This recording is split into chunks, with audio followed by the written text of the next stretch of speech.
La respectiva auditoría de nuestra universidad, nosotros tenemos como norma grabar cada una de las clases junto con la asistencia de cada uno de los estudiantes para que quede como constancia. Entonces les doy nuevamente, ya en el inicio de la grabación de nuestra clase de hoy, nuevamente les doy la bienvenida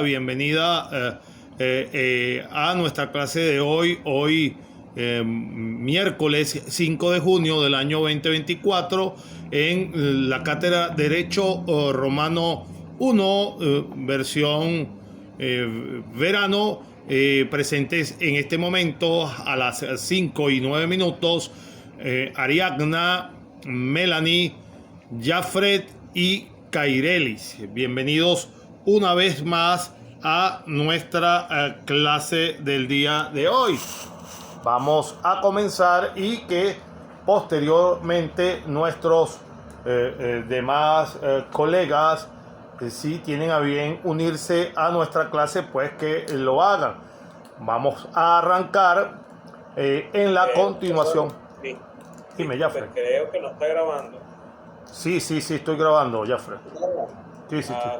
Que no veo la letra aquí de que esté grabando. No, pero es que grabo en un sistema aparte, no a través de Google.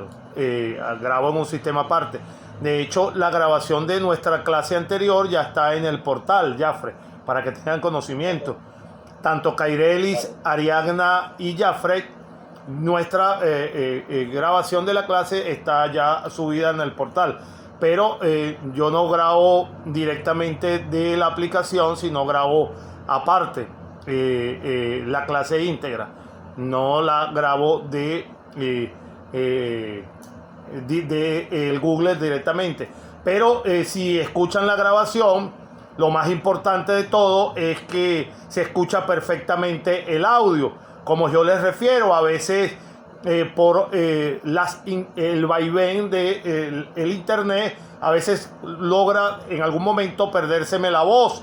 A veces no nos escuchamos con perfecta con el audio perfecto, pero en las grabaciones se escucha perfectamente nítido el audio, que es lo importante que tenemos nosotros como soporte de nuestras clases. Bien, dicho esto, nosotros habíamos conversado en nuestra última clase, nos habíamos quedado en los principios fundamentales, en los preceptos fundamentales del derecho romano de manera introductoria. Estábamos esbozándonos y hablándonos en líneas generales, siempre en nuestras dos primeras clases, siempre a modo introductorio, nos referimos en líneas generales a ciertos aspectos y después vamos englobando y particularizando cada una de las instituciones que vayamos nombrando. Por supuesto, decíamos el lunes pasado, hablándonos del derecho romano, que era todo el ordenamiento jurídico que había regido a los ciudadanos de la antigua Roma y a todos los ciudadanos que con posterioridad se fueron instalando desde los distintos países que fueron conquistados por el posterior llamado Imperio Romano. En un plano netamente histórico, como les comentaba el lunes pasado, nuestra materia indudablemente tiene ese componente, es el génesis jurídico, pero va acompañado perfectamente del componente histórico. Y generalmente, para comprenderla mejor, nuestra cátedra de Derecho Romano, siempre es menester que hagamos siempre un breve paseo a la realidad, al contexto histórico que vivía la antigua Roma, para ubicarnos mejor en cuanto a la creación, aplicación y transformación de todas las instituciones jurídicas que se fueron estableciendo en la misma República Romana en sus diferentes periodos, desde su fundación. Recuerden que decíamos que Roma se fundaba según la bibliografía que podemos consultar y podemos tener a la mano, alrededor del año 753 a.C. y se iba a extender hasta mediados del siglo VI después de la aparición y muerte de Jesucristo. Época en donde ya en el siglo VI se va a tener la labor compiladora del emperador Justiniano I, conocido desde el Renacimiento, y esta compilación la vamos a manejar más adelante dentro de las asignaciones y se va a conocer como el Corpus Juris Civilis. Va a ser una parte de nuestra asignación unas semanas más adelante. Ahora bien, en el marco, mis estimados estudiantes, como les dije, no podemos soslayar el hecho de que nuestra materia tiene un componente evidentemente histórico, y nuestras dos primeras clases generalmente vamos a jugar bastante con ese elemento. ¿Para qué?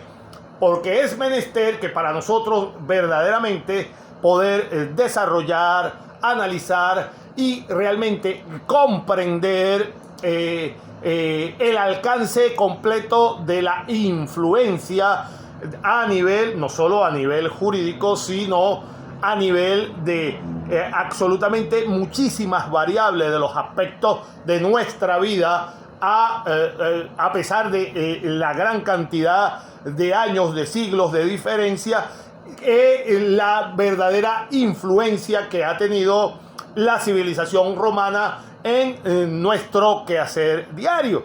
Por consiguiente, entonces, siempre en las dos primeras clases, en la primera semana de clase, hacemos una interfase entre la introducción jurídica y aquellos pasajes más importantes de la historia del pueblo romano para ubicarnos en contexto.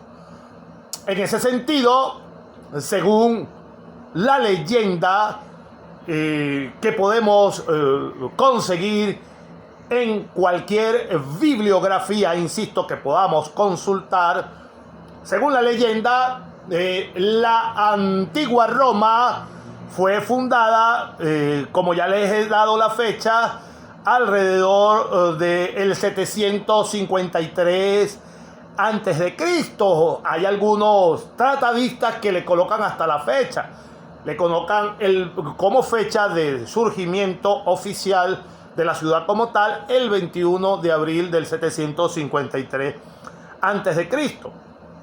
Fue fundada, según la leyenda, por los hermanos que fueron considerados una especie de semidioses, Rómulo y Remo. La leyenda, por supuesto, afirma que durante una seria reyerta, primera discusión que se transforma en reyerta, Rómulo asesina a Remo. Luego del asesinato, va a nombrar la ciudad en nombre de su propio pronombre, que es Rómulo. Dice parte de esa leyenda. Una vez que él asesina a Remo, le coloca el nombre a la ciudad de Roma en honor a él mismo. Recuérdense que él se llamaba o se denominaba Rómulo. Esta es una de las historias de tipo de leyenda que podemos hallar dentro de la bibliografía. Es mucho más fantasiosa y mucho más grandilocuente. No es materia histórica para extendernos, solo simplemente por referencia. Existen también, por supuesto, otros tipos de leyenda que pueden afirmar, según el tratadista que uno consulte, que la ciudad fue nombrada en honor a una mujer, no a Rómulo, sino que fue una mujer que se llamaba Roma, quien, cuenta la leyenda, viajó con Eneas y otros sobrevivientes de la antigua Troya, después de que cayó la ciudad producto de la guerra. Y al desembarcar en las orillas del río Tíber, Roma y las otras mujeres se opusieron rotundamente al deseo de los hombres de seguir avanzando y se establecieron en la ciudad de la antigua Siete Colinas. Ella, por supuesto, lideró a las mujeres en la quema de los navíos troyanos y de manera efectiva los dejó varados y los obligó a quedarse con ella para convertirse entonces y fundar lo que conocemos hoy en día como la antigua Roma. Eneas de Troya aparece en esta leyenda y también notoriamente en la famosa composición de la Eneida de Virgilio como fundador de Roma y ancestro de Rómulo y Remo, uniendo así a Roma con la grandeza, el esplendor y el poder que tuvo alguna vez la antigua Roma. Existen, por supuesto, otras teorías o otras leyendas que perfectamente pues, nos abarcaría, mis estimados estudiantes, el tiempo que no tenemos tan espacioso, sino que simplemente más o menos esa es parte de algunas de las leyendas que se suscitan o se pueden consultar sobre el origen de nuestra ciudad famosa. Hasta ahí vamos a dejar ese pequeño cuento anecdótico, insisto, porque no contamos con suficiente tiempo para extendernos en cuanto a esa anécdota histórica. A pesar de que puede ser entretenida, prefiero retrotraerme entonces nuevamente a nuestra temática. Entonces, en forma resumida, podemos considerar como el conjunto de principios de derecho que han regido a la sociedad romana en las distintas épocas de su existencia. A eso vamos a denominar el derecho romano. Conversábamos el día lunes. Podemos decir que son el conjunto de principios de derecho que han regido a toda la sociedad romana en las distintas épocas de la existencia. Al usar entonces la expresión derecho romano, se pueden perfectamente indicar diversas acepciones. Y entonces, en un primer sentido, esta expresión puede denotar un perfecto hecho histórico pasado. Es decir, el conjunto de normas jurídicas que regían al pueblo romano desde su fundación hasta la caída del imperio, cuando cae Constantinopla. Un segundo sentido puede identificar al derecho romano con toda la serie de libros en donde se contenía dicho orden jurídico, es decir, el famoso Corpus Iuris Civilis después del surgimiento de Justiniano. Lo vamos a ver semanas más adelante, por allá a principios de julio, o cuerpo de derecho civil, como se conoce, el Corpus Iuris Civilis o el cuerpo de derecho civil, recopilación de todos los libros jurídicos romanos, hecha por supuesto en Constantinopla por orden del emperador bizantino Justiniano en el siglo VI después de Cristo. Por último, con esta expresión se puede también designar la tradición jurídica que ha venido sobreviviendo después de la caída del Imperio Romano de Occidente. Después de la caída del Imperio Romano de Occidente, hasta nuestros días se sigue conociendo esta expresión de derecho romano y hace referencia, por supuesto, fundamentalmente a lo que se conoce como el derecho privado.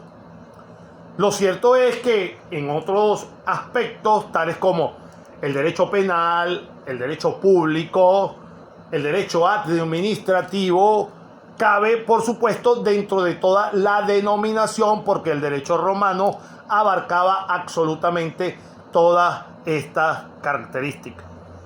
Ahora bien,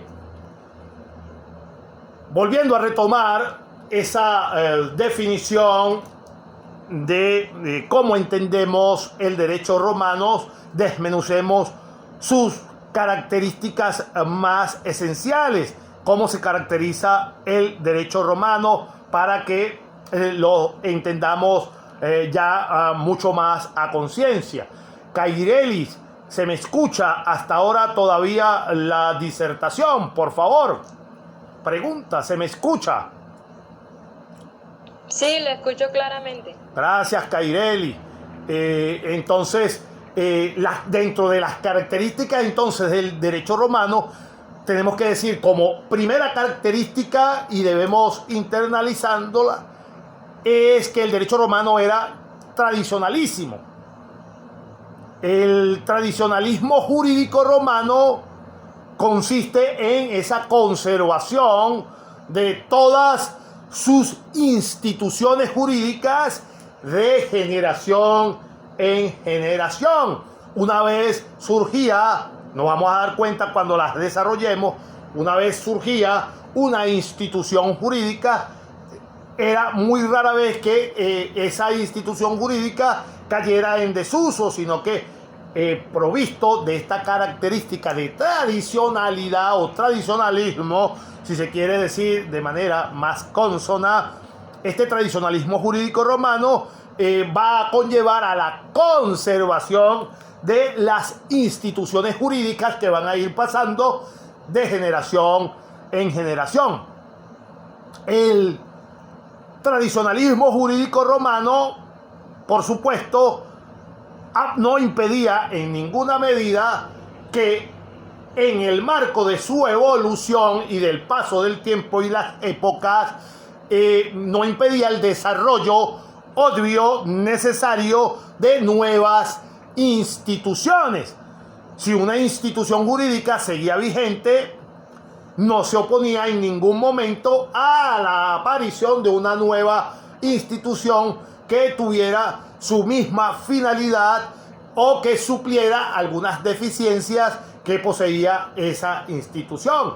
Recuérdense que el derecho como hecho social particular, hecho por supuesto, si es hecho social, es hecho por el hombre, va a la par con la evolución, el comportamiento, la forma de relacionarse los hombres unos con otros y estos mismos con las instituciones del Estado. Por eso es que el derecho, en líneas generales, en todas las épocas, aún el actual, no es inamovible, sino tiende a flexibilizarse, a rigurizarse o a extenderse, cambiarse por otras nuevas formas de aplicación de la justicia.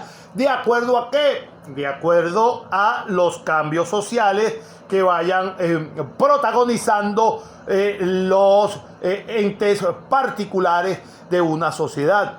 Entonces, los usos y costumbres de los antepasados romanos se fusionaban constantemente a las nuevas generaciones y así por supuesto procedían evitando cualquier tipo de rompimientos bruscos en los que se pudiera unir siempre de manera amoldable, aceptable, llevadera, si se puede utilizar un término mucho más coloquial, se podía amalgamar el presente y el pasado perfectamente. Incluso, por supuesto, en todo el campo jurídico. En muy pocas ocasiones el derecho romano derogaba expresamente algún tipo de derecho anterior, aun cuando algunas normas, por supuesto, por el paso del tiempo se hicieran evidentemente anacrónicas.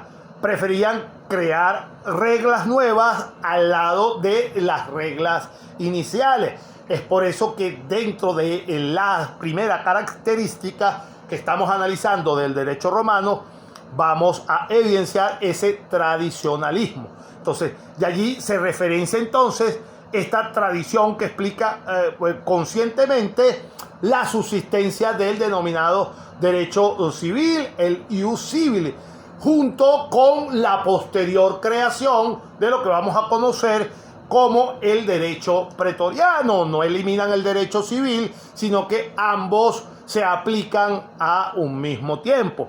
Por eso entonces, mis estimados estudiantes, en las semanas subsiguientes, cuando estemos hablando de algunas instituciones que vamos a ir trayendo al presente, vamos a ver cómo en varias ocasiones vamos a señalar que una institución, por ejemplo, del matrimonio, en cuanto al derecho civil se aplicaban estas normas y en cuanto al derecho pretoriano se aplicaban otras normas.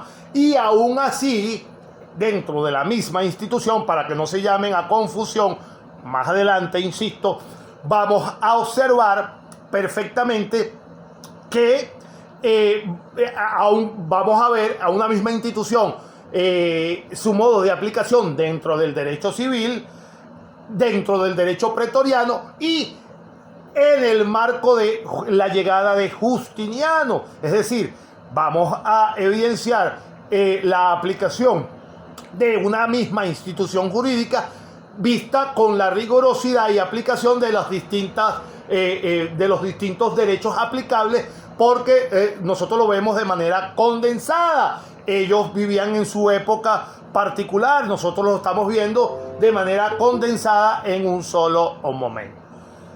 Vamos a darle paso a Anarela.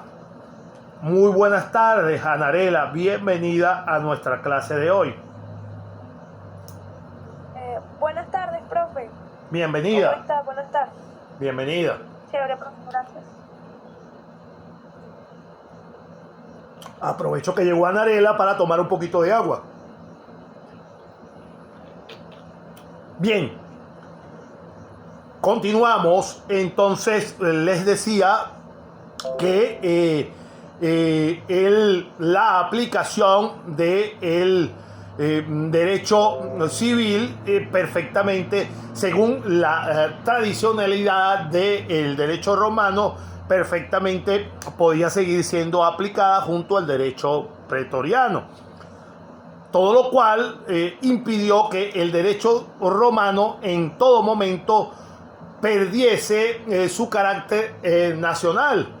Y por supuesto, lo que sí tenía como característica esencial que él no aceptaba para nada la influencia de ningún tipo de legislaciones extrañas. Es decir, desde su comienzo hasta su final, hasta la caída del Imperio Romano, siempre trataron los legisladores romanos y los funcionarios encargados de vigilar el comportamiento real de la aplicación de las normas jurídicas, es decir, los jurisconsultos, trataron de conservar la pureza del espíritu en su historia y tradición romana.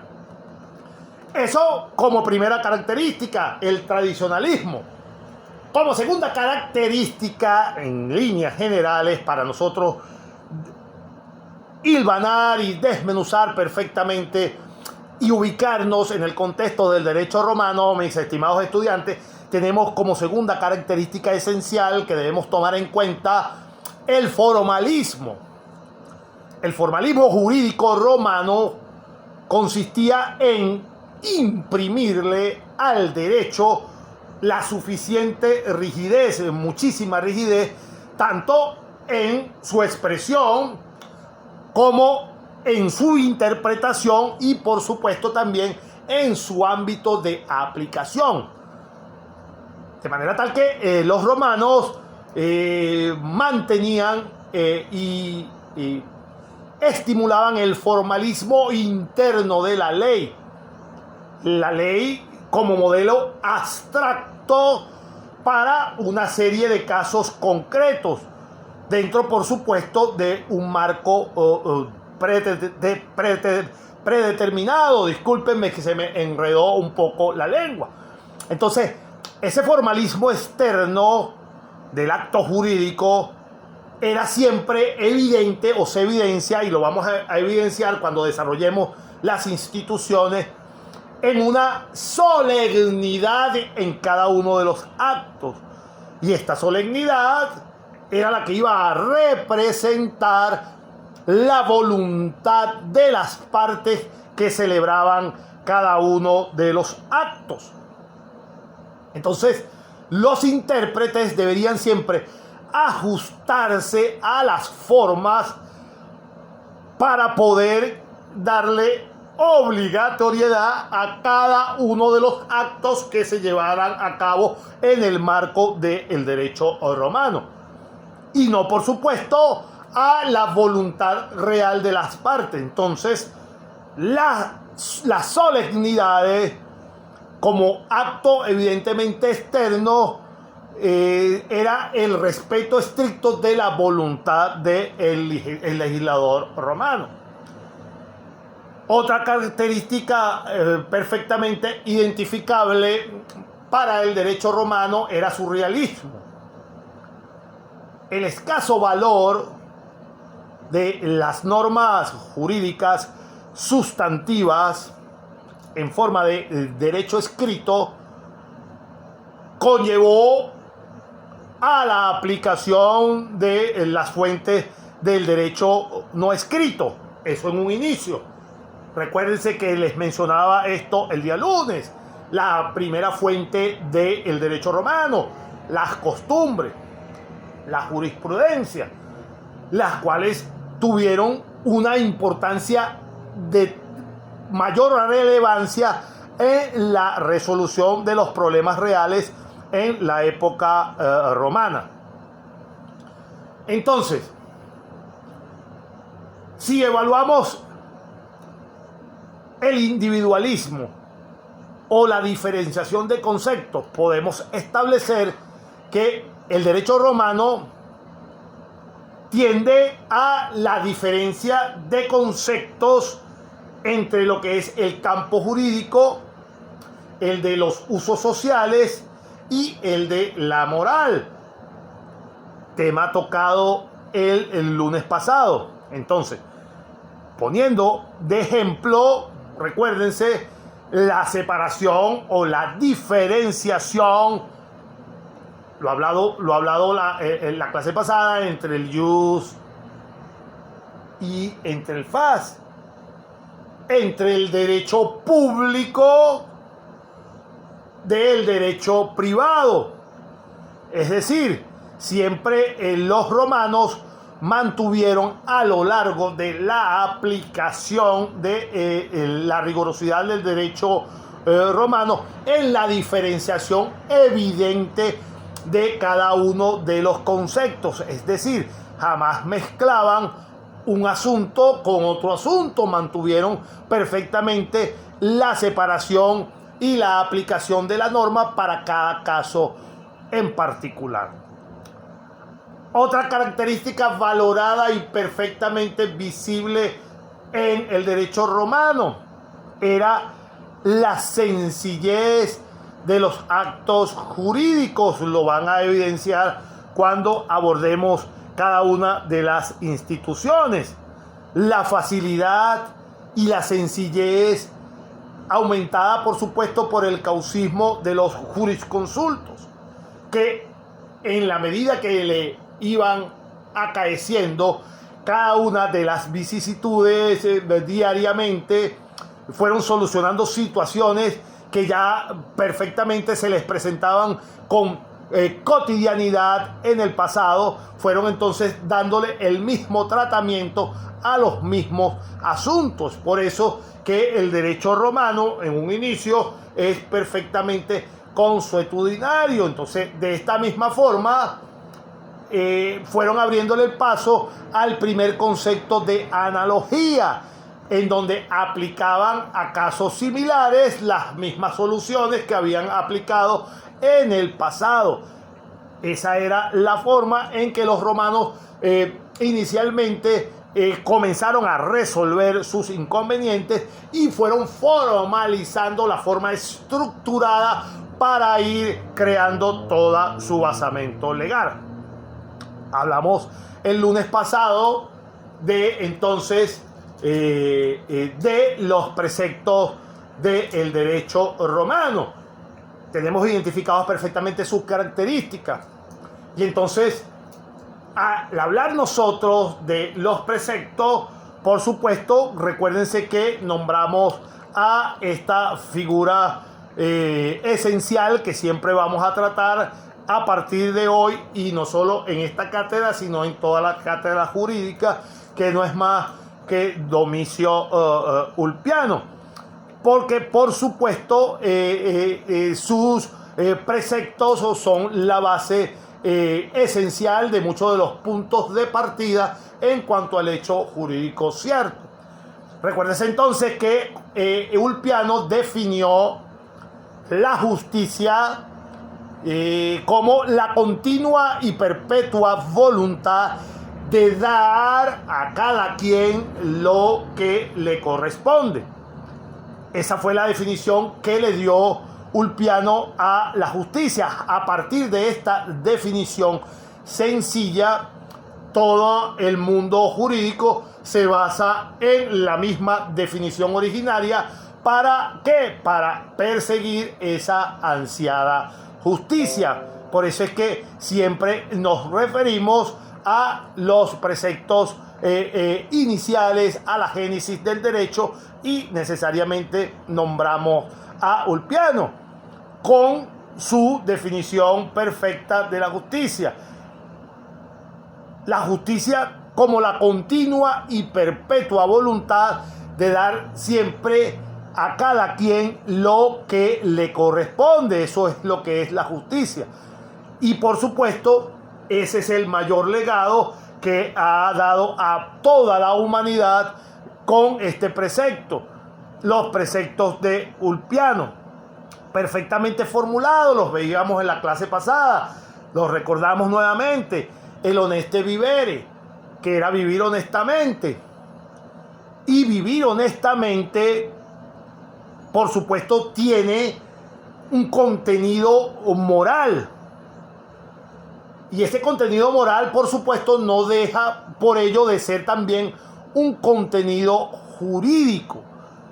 Esa simbiosis, por eso es que más o menos el lunes pasado tratábamos de identificar un concepto de otro, porque en esta fase, primera fase de nuestra materia, ese es el punto que tenemos que tener sólido y tenemos que manejar a la hora evaluativa cuando le plantee la interrogante de su primera evaluación.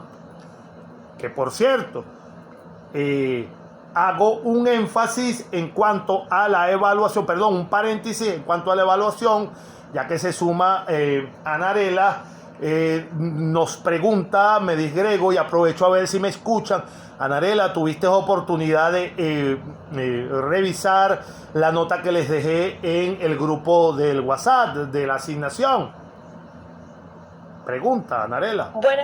Buenas tardes, profe. Sí, la revisé. Ok. Y alcancé a leerla. Entonces, recuerden esto, mis estimados estudiantes, la van a colocar en el portal y yo se las evalúo después del lunes. El lunes vamos a tomar una parte de nuestra clase, nosotros vemos clases y vamos a tomar una clase que yo voy a los presentes a hacerle una o dos preguntas aleatorias de la misma asignación, y eso va a ser el complemento de la nota, recuerden. Entonces se las mando a que me lo coloquen el sábado para yo tener tiempo de leerle la elaboración de su asignación, y las evalúo el lunes por la noche les coloco la nota. ¿Por qué? Porque el lunes vamos a tomar un momento de nuestra clase para tener una pequeña dinámica y ahí yo complemento la nota. Les repito, no estamos todos presentes, faltan 4 alumnos del curso, pero yo les hago la salvedad por el teléfono ahora de que el que no asista a esa tertulia indudablemente no puede tener la misma nota que el que no participe. El que no participe va a tener una merma en su evaluación. Lo repito varias veces para que nadie se tome por sorpresa y diga, pero profesor, mi asignación estuvo completa. Sí, pero no participaste en la tertulia, por consiguiente no tienes la misma nota. Aclarado este punto, continuamos con nuestra disertación. Les decía entonces, y les hablaba haciendo nuevamente énfasis en lo que va a ser materia de nuestra evaluación la semana que viene, ya arriba nuestro primer examen, de los preceptos. Entonces, vivir honestamente, que en latín es honeste vivere, tiene indudablemente un contenido moral. Y también, por supuesto, no deja de tener también una implicación jurídica. Entonces, el ius va a servir para garantizar la pública honestidad y, por supuesto, las buenas costumbres. Y quien viole esas buenas costumbres será posiblemente acreedor de la sanción jurídica por su proceder contrario. Entonces, he allí la principal definición del honeste vivere. Y el alterum non laedere, que es no dañar a otro, quien se abstiene de la conducta prohibida por las leyes obedece a este precepto, es decir, no dañar a otro, no hacerle daño a nadie. Entonces, si no le haces daño a nadie, te conviertes siempre en un hombre justo. La alteración de lo justo, de este justo equilibrio, es la que va a lesionar los intereses de los demás. Entonces, puede lesionar a las personas o a sus bienes. Es decir, importa una lesión en sus derechos y obliga, por supuesto, entonces, a el ejercicio de la norma, es decir, al restablecimiento del orden agredido.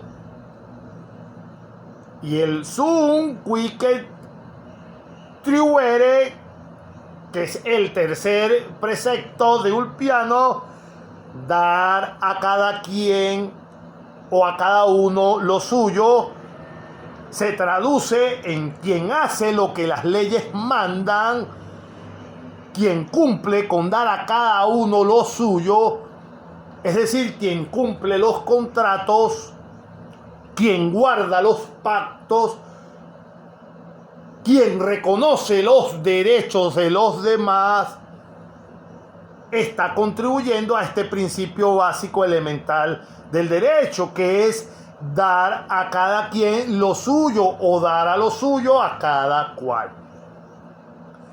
En ese aspecto, entonces, ya tenemos perfectamente claro esta parte de nuestra materia. La valoramos el día lunes como parte explorativa, la explayamos el día de hoy para ir consolidando los conocimientos y sabemos de que este es el tema esencial de nuestra parte del tema esencial de nuestra primera evaluación. Ahora bien, al clasificar el derecho romano, vamos a ir desmenuzando ciertas aristas de lo que es el derecho en general. El derecho en general, en líneas más o menos macro. Vamos a tratar en este momento a ver si cambio la presentación para ver si tengo algún material de apoyo un poco visual, aunque ciertamente la disertación va siempre en ese orden. Recuerdo, por favor, mis estimados estudiantes, si en algún momento requieren que yo repita algún punto que no queda sólidamente audible y que requiere la repetición, perfectamente me lo hacen saber y con gusto retrotraemos y volvemos a conversar el punto que no esté perfectamente claro. Se me escucha, Ariadna, hasta los momentos se me escuchó esta observación, Ariadna. Sí, profesor, se escuchó perfectamente. Entonces, gracias, Ariadna, muy amable. Entonces, con confianza, perfectamente. Profesor, ¿puede repetir aquí esta parte? Adelante, Anarela. Profe, tengo una duda. Usted las diapositivas que nos presenta, ¿usted la va a poner en el portal? Perfectamente cierta, sí, sí. Lo que pasa es que ya yo les coloqué el video, no sé si han tenido la oportunidad. A ustedes les llega una notificación cada vez que yo coloque algo en el portal. Lo saben, ¿verdad?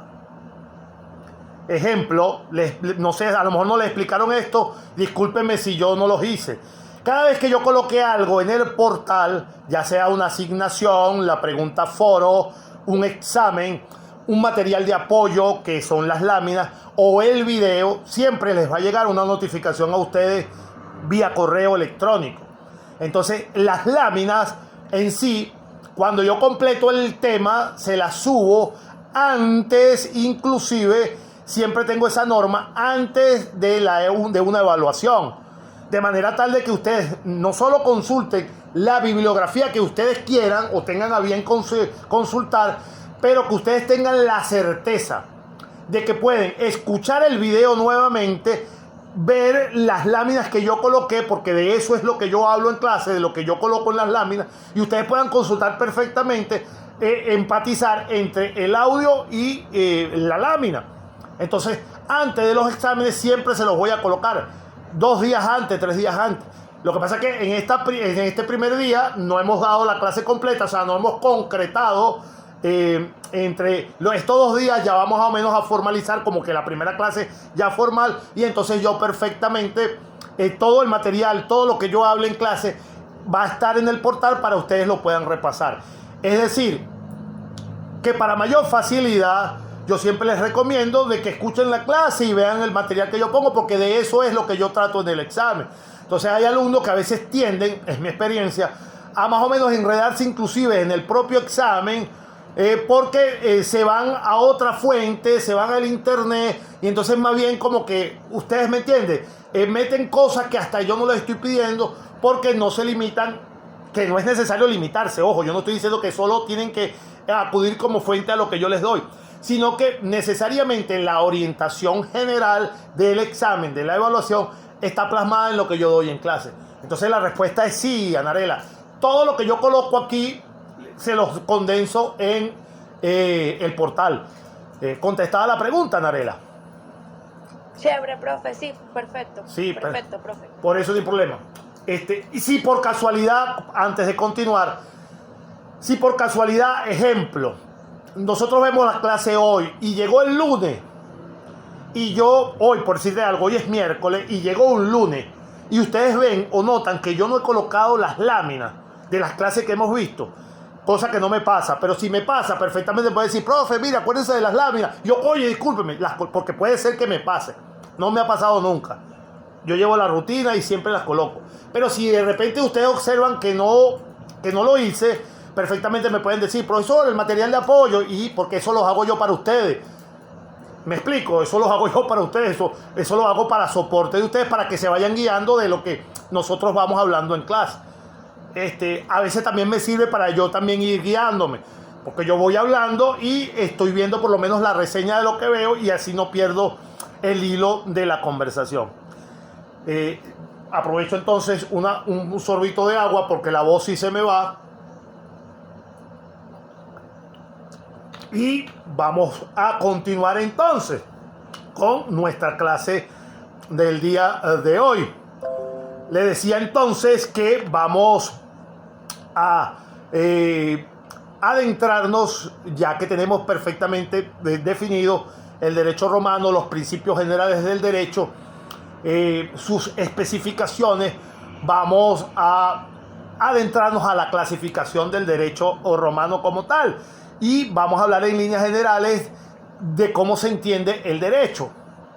En líneas generales, derecho subjetivo y derecho objetivo. Por ejemplo,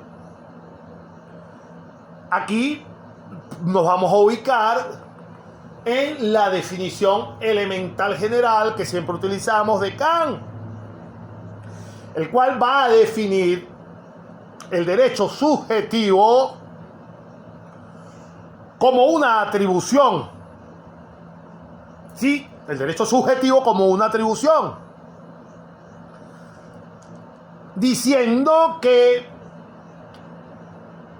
El derecho subjetivo es la facultad de ejecutar todos aquellos actos cuya ejecución universalizada no impida la coexistencia. Es decir, los derechos subjetivos en algún momento pueden ser o esenciales o en otro momento